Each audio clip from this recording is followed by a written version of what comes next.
Um dos princípios fundamentais do marxismo é a união indissolúvel do conhecimento e da ação revolucionária. Quaisquer que sejam os erros da teoria, eles acabam sendo neutralizados, na prática, pela constante revisão da estratégia à luz da experiência adquirida pelo intelectual coletivo, o partido, na sua luta pela conquista do poder absoluto e pela destruição final do adversário. A intensidade do esforço intelectual coletivo, organizado e voltado a objetivos mensuráveis, dá aos partidos de esquerda uma capacidade de ação concentrada, orgânica, que seus adversários no campo liberal e conservador nem de longe conseguem emular, e no mais das vezes nem mesmo conceber. Na verdade, a simples necessidade de adestrar os intelectuais e organizá-los para uma ação cultural integrada é algo que jamais passou pelas cabeças dos nossos direitistas.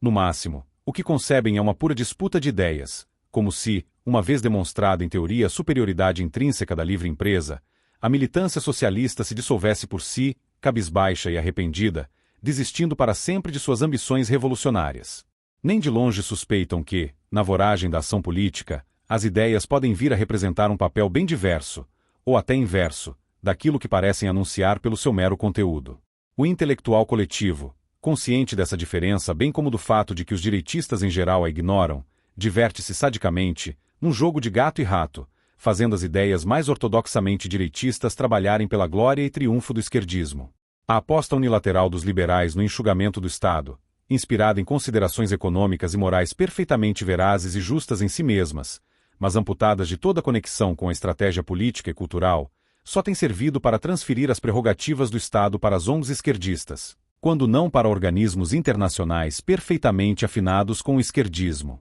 A ideia abstrata de lei e ordem, inteiramente correta, mas letal quando desligada do respectivo quadro cultural e estratégico, levou muitos liberais a colaborar servilmente na derrubada de Fernando Collor, a entronizar portanto a esquerda como detentora das virtudes morais por antonomasia e a dar-lhe por essa via os meios de elevar a corrupção a alturas que o ex-presidente não poderia nem mesmo imaginar. Não houve então um só intelectual esquerdista que, vendo o decano liberal Roberto Campos sair do hospital em cadeira de rodas para ir votar contra Collor, não se lembrasse, com enorme satisfação, da máxima de Lenin que recomenda fazer o adversário lutar contra si próprio. E não houve um só deles que não enxergasse, no sepultamento político do ex-presidente, o prenúncio da iminente ascensão petista. Já assinalei também, nestes artigos, a facilidade com que, em prol da liberdade de mercado, liberais e conservadores admitem negociar, ou ceder de graça, os princípios morais e culturais que geraram essa liberdade e sem os quais ela não subsiste senão como etapa de transição para o socialismo.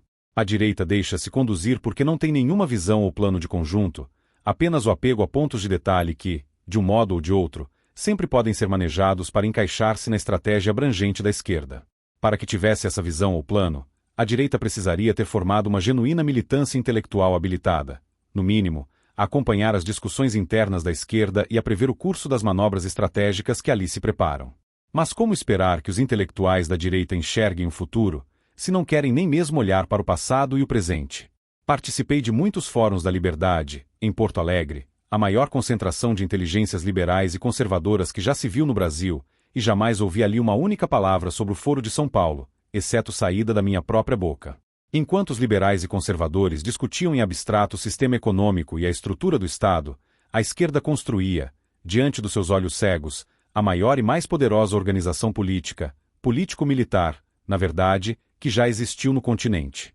E, cada vez que falo em criar uma intelectualidade, eles me olham como se eu fosse um professor de abstratices, a quem se pode ouvir com reverência polida, mas jamais levar a sério no campo da prática, que eles consideram o seu terreno próprio. Como se fosse muito prático teimar no erro e perder sempre.